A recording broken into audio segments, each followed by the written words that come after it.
Happy Tuesday. We've been waiting for this amazing episode today.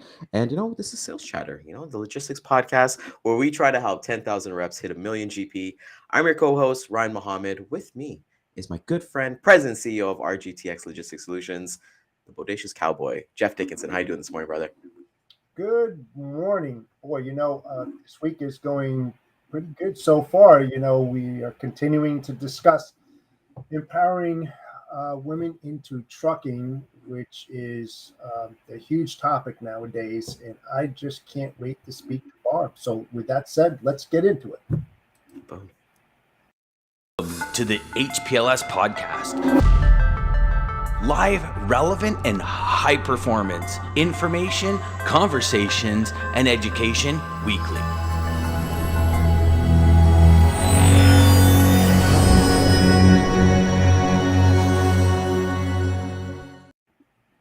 Yeah, you're so right, Jeff. I remember having the So what we do, just a little behind the scenes of what we kind of do here at Sales Chatter. When we're booking guests, we usually book like a 10 or 15-minute call with a guest coming on and just kind of get to know them, hear about their life experiences before we actually bring them on the show.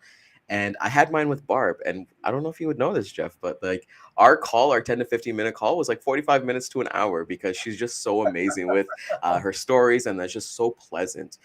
Just to hear the stories she was able to share with me over the years of not just driving being something. She even taught me bluegrass music. Do you know what bluegrass music is, Jeff?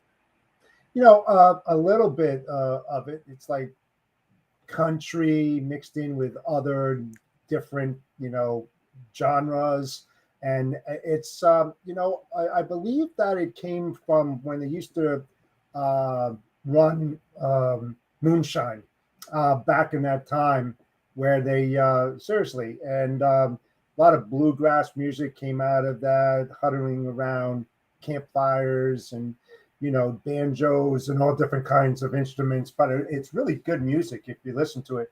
Have you ever It's listened amazing. to it? Yeah, you got to. So I listened to it after the conversation that we have with Barb, and we'll have Barb come on and tell us exactly what it is. Because when I said no, that I didn't know what bluegrass music was, she was like, "Yeah, you're." I think it was like 90% of people in Canada don't know what it is, but she is a huge advocate for it. Definitely, she's been at different music events with that, and with her experience just being a truck driver, it's like been a way for her to basically create the life that she's wanted to live. Hmm. So without further ado, we want to invite Barb Duncan over to Sales Chatter. So excited this morning. Good morning, Barb. How you doing? Oh, good morning. I'm doing well. How are you guys? Awesome. Thank you so much for taking the time out of your busy day to join us this morning. Much appreciated. I can't wait to hear about your story, your background, what you did, what you're doing now. So let's just get into it, Ryan. Yeah, of course. So, Barb, let's get into the truck driving aspect of it. So, truck driver, why? Hmm. Oh, short answer is I did not like being stuck at home out in the country, middle of nowhere. My family are homebodies.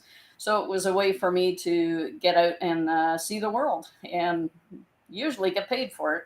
I like the short answer. So, tell us a bit about how'd you get started in trucking, how it found you, how long you've been doing it, and some of the life experiences that you've learned from it. Okay, so I was going to college back in the late '80s, and I worked part time at in a shipping in a warehouse in the shipping receiving, and ordering, like doing picking orders, and then had to package it and then send them with the right carrier. And we had the local city guys from different trucking companies come in, and my best friend had moved to northern Ontario, up north of Huntsville, and so on the weekends I would drive up there to visit.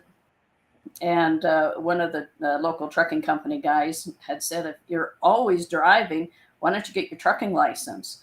And I said, "I don't know anything about truck driving or the industry." And so he explained it to me, as he came in week after week. And the company I started out with was Canadian Pacific Express and Transport.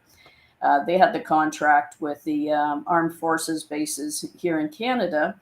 And I was out of the Barrie location, so the head ammunition depot was about 20 minutes away from our yard. So with the hazardous goods, when you're hauling explosives, they need to have a second person in the passenger seat. Only qualifications then was 18 years of age and a valid car license. And so I did that during the winter months, and let me tell you, that was an experience. And I just enjoyed being out there driving and seeing the countryside. And then when I finished that first year, it was computer programming that I had taken, and we had to do co-op that following summer. And I did a co-op within the trucking company and building customer service. And by the end of that summer, they had started up their own truck driving school.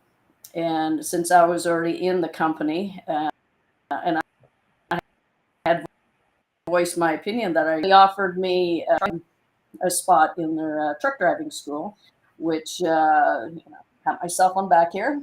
I was the first female graduate of the school, and then I became the first female driver in the Ontario-Quebec region. I know my mother cried the day when I went to visit them to tell them I got my truck driving license. And I learned that in my early 20s, there are things you don't say to your mother. And I said, like, by hauling explosives, we get into an accident, we go out with a bang, we'll never know what happened. So you really have to have a good sense of humor to the industry, regardless of what position you're in logistics. So that's and it's taken me all over the country.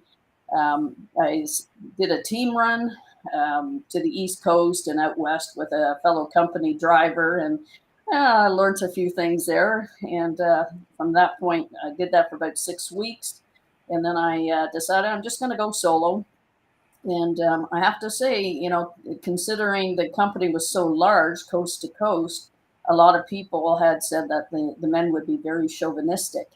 And it was really interesting. I think it's your attitude towards them, the way you approach the men in a male-dominated world. If you approach them with respect and the genuineness of wanting to learn how to do the job, not I expect you to help me because I'm a feeble female, I think that makes a big difference. I actually only came across one chauvinistic driver that I recall. The rest of them, they helped. Like, I learned so much from these guys, and it was really good. It was quite interesting. So learning experiences, that's what I can say. You know what, Barb? Something that you just said was alarming to me. You said, quote unquote, it's how you respect them and how they treat and how you treat them. I find that disturbing. I do that. I do say that because how about the men treating the women with respect and, getting to know them in a nice way, and saying, hey, where have you been? All of that, because I'm sure you do the same thing to them. What do you think that problem is where you feel that way or felt that way, I should say? Well, again, it was back in the 80s, so we weren't as politically correct. I was saying to Ryan before the meeting there that my father's Eastern European. My place was in the kitchen, and the fact that I became a truck driver really annoyed him because in his eyes, I shamed him. So I think a lot of it has to do with the time period. Mhm. And everybody feels that back then you had your place. I think one of the things that helped me was because I had worked in the office and I had that summer I'd worked between Barrie and in the Toronto, the biggest office there. And I met all the drivers as a rule. So I had already established a relationship with them. But I don't know. I think it's just the gender differences, and the way that we were brought up in our background. Ryan seems to be quite young, so he was brought up, in a nicer world, so to speak. So I just, whether it's male and female, I think there's just in our world today just a whole lot of lack of respect for each other. It seems to be very much a me society. So there's always going to be conflict because there's lack of respect and kindness out there. And that's so important that you said that. And the one thing that I related with you a lot, like you said, your background from European, I believe your parents are from Switzerland, coming here. And when you kind of told them that, hey, I want to be a truck driver, it was something that, hey, it was nobody jumped up for joy when you said that. And we kind of faced that. My parents are from the West Indies and we're immigrant families as well.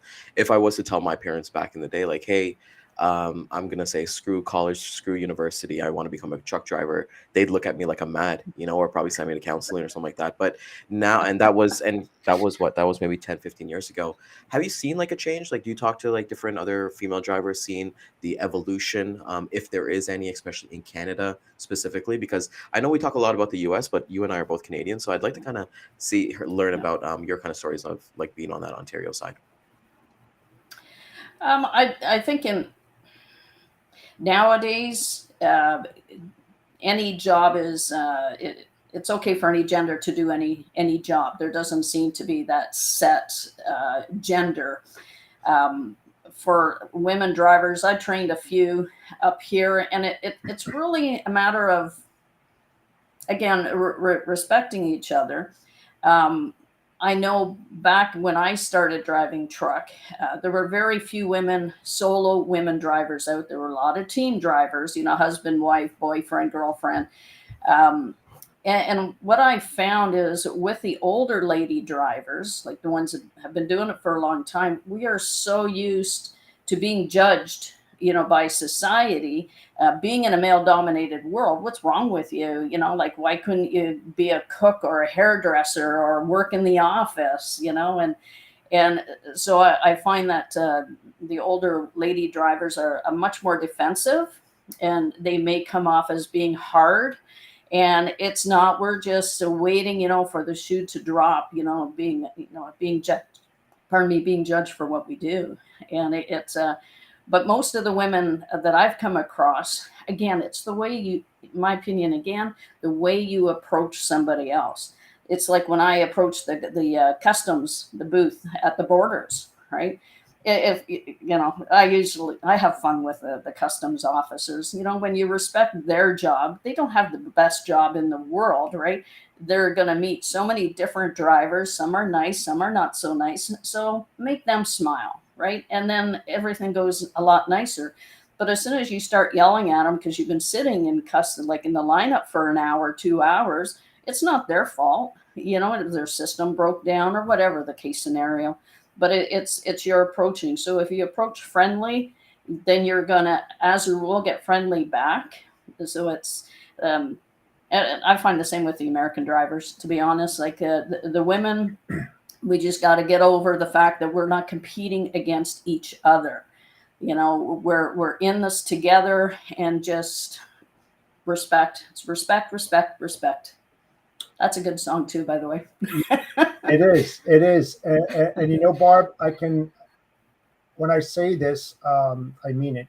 And I can relate to that because the way that we were brought up in the 40s, the 50s, the 60s, and early 70s, a woman's place was in the home to raise children, to cook, to clean, to do the shopping. And as the evolution of businesses started hiring women, and they started getting to be known in the early 70s, and it started moving in the right direction.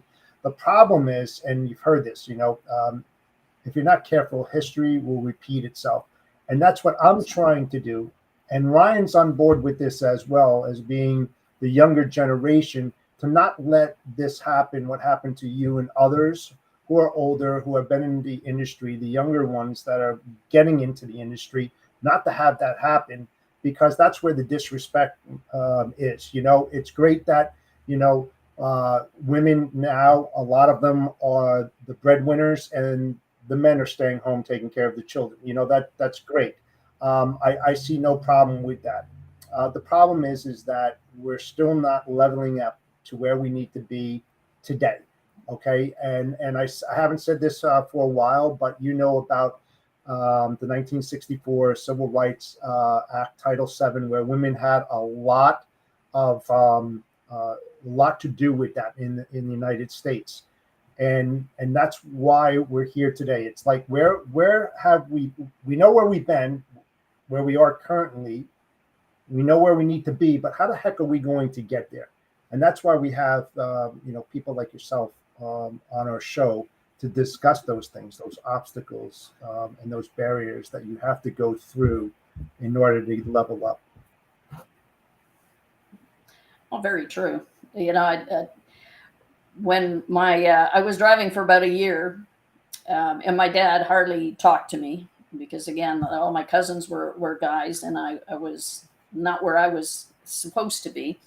The funny part was my brother got into computer programming, and back then, and it was again back in the late 80s, computer programming, IT departments, they weren't quite out there yet. Mm-hmm. And so he was told by a headhunter to go get a job as administrative assistant or secretary back in those days. And he did. He became a secretary for the vice president of the CSAO, which was the Construction Safety Association. So it was ironic that he, as a man, got a job as a secretary in a construction world, right? And here, the sister became a truck driver, in a male-dominated world. So the roles they're just really different. And from that point on, my dad, I assumed that he just said, whatever. Obviously, it's not the same here in Canada Mm-hmm. as what he grew up with. So then, he tended to be a little more proud of me as a female driver. But the things change. And Ryan and I spoke the other day, you've got to move with change. And if you don't change with the way the world's going, just a quick little link, to electric vehicles, or autonomous trucks. It's not going to happen right soon. There's a lot of bugs to be fixed, but it's better to have an open mind and just say, okay, I don't see it happening in my lifetime to the point that they want to. But on the other hand, life is always evolving, and you just gotta, keep an open mind. But as I usually say, be cautiously optimistic. I agree. Completely agree. And with all those things that are doing, I'm going to take a line from you, Barb, when you kind of say that, hey, I want to turn lemons into champagne. And that's something Yes. that yeah, that's you I like spoke that. with me about. Can you talk? Yeah. Let's have a little fun. So we talk a little bit of trucking, but that's not all you do. You do a lot of great things. Can you talk to the viewers about what Barbie's musical adventures are? Talk to us a little about bluegrass. Let's put up our feet a little bit and drink a little bit of champagne and talk about some fun stuff in your life.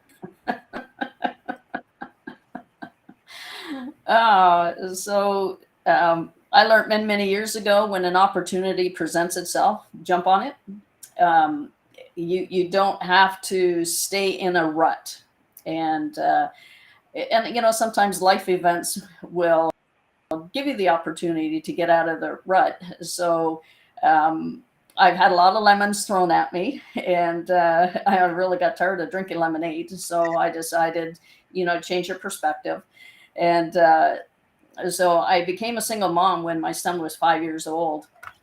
And that just meant, I was able to afford the basics, food, shelter, but the entertainment world, like entertainment or sports, just wasn't in the budget. So then a friend of mine had started up a music festival, and the sound man and his wife had come, and they said, you're like a core volunteer. Why don't you come and, volunteer at our events? And so that's how it started with it. And it was a bluegrass festival in Northern Ontario, River Valley, just outside of North Bay.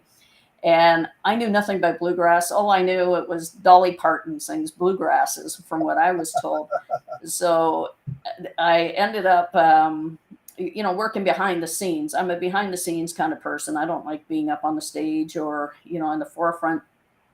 So I worked at the gate, dealing with people because I love dealing with people.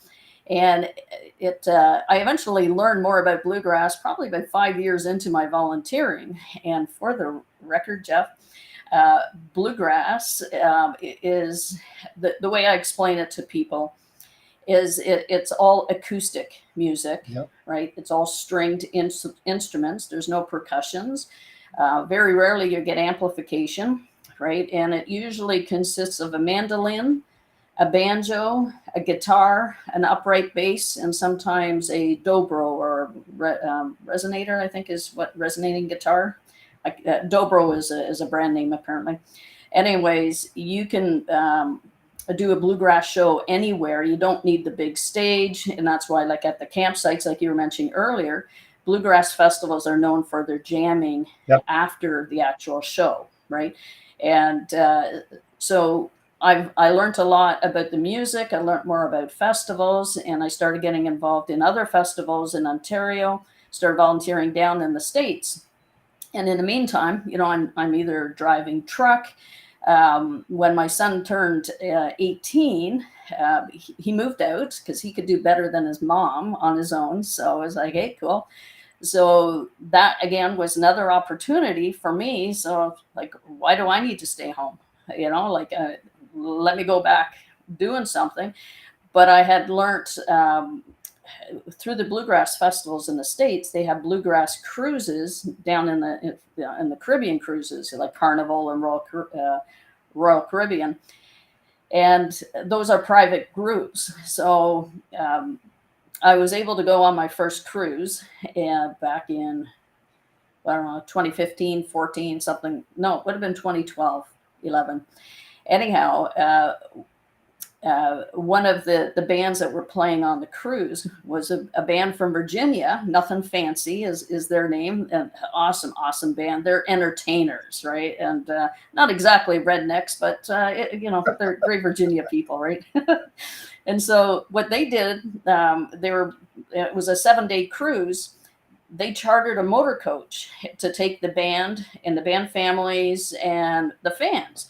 And again, the majority of bluegrassers are seniors. Not exactly sure why, but it is what it is. And so I decided I would hop on their bus down in Virginia and, be a sheep and follow them on how to get on this big cruise ship. And it was going out of Miami that year. So anyways, what great fun to travel with a group of like-minded people. And when Ryan and I talked the other day, music people are generally much happier people and more joyful and excited about life. Yeah, exactly. Yep. So got down to the cruise ship. I knew a few of the other bands that were playing on the cruise as they had come to our Canadian festivals. And it was like, wow, this is like the festival on the water, right? So I was like, oh, I got to bring more people to this, right? Well, don't we learn that the organizers, the promoters of the bluegrass cruise, that was their last year. And I was like, oh, it can't stop. Like, this is great, So a couple from Pennsylvania and we got together afterwards and say, let's do our own cruise. And I'll look after the Canadian side. They'll look after the Americans. So we had a Canadian band, the Spinney Brothers from Nova Scotia.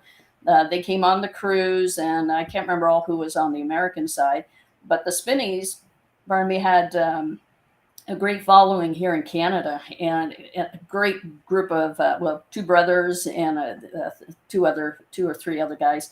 Anyways, it was a lot of fun, and I thought, well, then I'll start putting a bus together to go from Ontario down to the cruise, right? Because I already knew as a truck driver the hours of service, right? I knew the timing of everything. So I contacted a motor coach company that had a good reputation, because the motor coach world is very similar to the trucking world. You get your good operators and your not so good operators, equipment wise. And so that's when I was informed that you have to be a licensed travel agent in Ontario to put accommodations and travel together.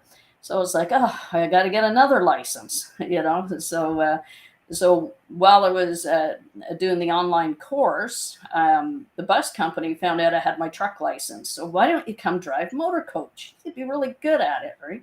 Well, again, I don't know anything about motor coaches, right? So, but I thought to myself too, what a better way to learn about the industry than from the bottom rung. And so it was, yeah, it was great to learn. I learned a lot by listening, because not all women talk all the time, so I listened. And the seniors will tell you what they don't like, so you kind of read between the lines, don't do this and don't do that. And so then I ended up have received my travel agent license and linked up with a travel agency. And I started putting bus trips together, because a lot of my senior friends from the bluegrass world, where are you going this week, Barbie? Where have you been? We want to hear the stories. And I was like, well, why don't you come travel with me now, right? And we could enjoy life together on the road, right? And so I opened up Barbie's Musical Adventures back in 2014, 2015. And my niche in the market is live music every day, right? And again, you just learn, know who your market is. And in sales, I know that's a huge thing. You got to know who your customers are, what they need from you, and how are you going to make it better for them and make your service valuable. So that goes across any industry. And so what I did, I knew I needed a niche. So the music part was of it. As a bus driver, we actually, in Canada, our hours of service are the same as the truck drivers. I know in the U.S., the motor coach driving hours are different, and it's you really got to understand the differences between the two countries, right? So as a driver up here, it's nothing for you to be awake for 20 hours a day as a motor coach driver. You're expected to sleep when your passengers are in at a show or a ball game or hockey game or whatever. And it was, wow, I'm and that's why I got back out of driving motor coach, was because I was tired of being tired. As much as you're experiencing as a driver, you're not really out there experiencing, you're just trying to make it to the next stop, right? So anyways, when I put my trips together, I was telling Ryan, summer 2019, we did a 14-day trip to East Coast Canada. Down takes 2 hours from Ontario. And you remember, you got seniors on the bus, they don't want to sit for 10, 12 hours on the bus, right? So you want to keep them, entertained and moving. So we would reach out to the hotels and make the contracts. We would, I contracted that we would have our meals at the hotel at the end of the day. So still realizing that the seniors, most of them are diabetics, so you want to keep them eating at regular intervals, right? So we'd get to the hotel at 5, 6 o'clock. And then we do the meal at the hotel so that the driver can have a restful evening and then get ready to go the next morning. And then what I would end up doing, because of my involvement in the music world for so many years, I got to know so many musicians across Canada and US. So it was just a matter of making a few phone calls. You want to come up with an hour, we'll pay you, right? So that's how that part all started. And so my music, my bus trips have live music every day, whether it's a solo guitarist. We went to the Royal International Tattoo in Halifax, which that is a phenomenal thing. And it's not all music. We would go to musical theaters. So like Prince Edward Island has the Anne of Green Gables musical. We did that. We went to some really cool Celtic pubs out in Cape Breton. We just, there's just so much that you can do. Go to the wineries, right? So again, know your customers, put that little twist on it, and they have a lot of fun. And sometimes we have music on the bus, but we find other ways to occupy ourselves on the bus. There you go. So it's, yeah, That's I know awesome to that's hear. a long version, right? No. That's what we want to hear. And that's what we're about here on Sales Chatter. Like I know we're talking empowering women into trucking and all that stuff. And yeah, it's cool to hear that side too. But like I want to get to know people as like I said, our 10-minute conversation was like a 45-minute to an hour call because I Yeah. want to get to know you as a person. And that's what we do here. So thank you so much for sharing your story. That is so cool. While you're telling your story about the music, I'm thinking of you as the truck driver. So you're not doing the Barbie's adventures anymore, but you as a truck driver, you're like, I need live music right now. So you probably got somebody in the passenger playing a guitar or something like that with you because you're so used to it. All right. So I want to thank you so much, Oh, Barb, for coming out today. It's tons of fun. How can people get a hold of you? I know people definitely, your bubbly personality, the life experiences that you've shared with myself and Jeff, it's just amazing in the audience. How can people get a hold of you?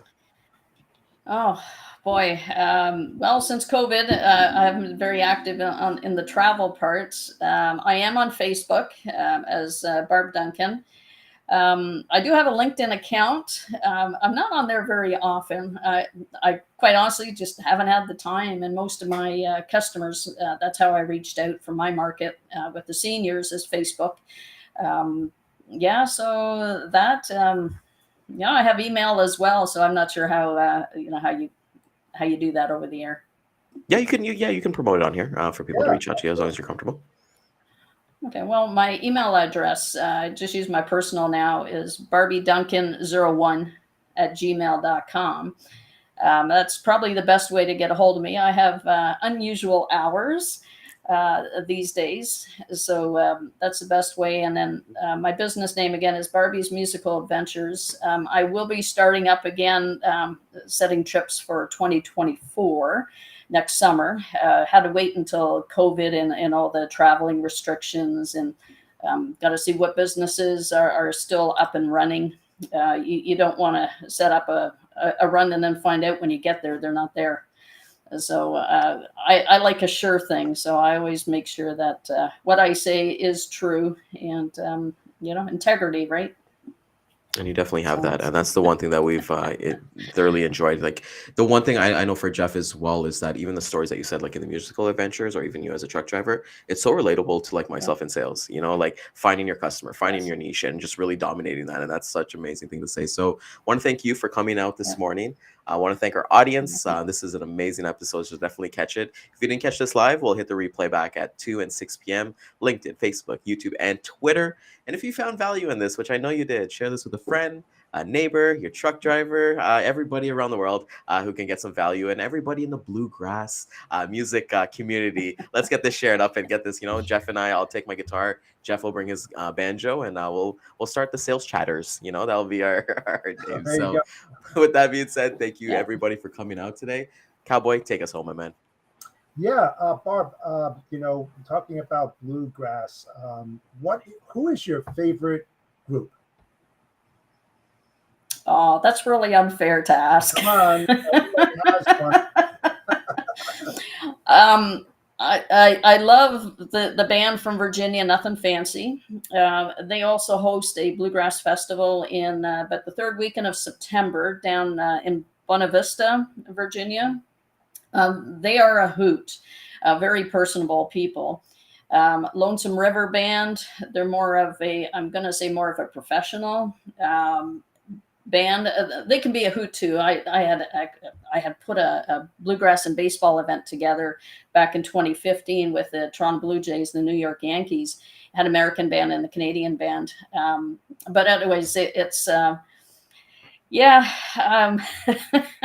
A lot of people know like Ricky Skaggs and them. They don't come to the festivals. Right. One thing about the bluegrass musicians, they're very down to earth people. And I think that resonates. They're not above us. They just are getting paid to play for us that weekend. But the most of them are really good. There's always up and coming. Oh yeah, So, absolutely. One of my favorite instruments, bluegrass, is the washboard. I think it's integral to it. And my favorite bluegrass group, is Allison Cross and Union Station. I love yes. them for sure. Haven't listened to them for a while, but when you said bluegrass, it just kind of resonated with me. I was like, that's a group I would listen to. But listen, Yeah. Barb, thank you so much for joining Ryan and I this morning. We appreciate your time. It was very interesting, to find out all of our guests' background and what they're like, their dislike, and what they're up against, especially women in trucking. So again, thank you so much. With that said, Audacious Cowboy is out. We'll see you tomorrow morning on Sales Travel Live at 11 a.m. Eastern Standard Time, a daily podcast. Don't miss it. See ya. Cool. Thank you.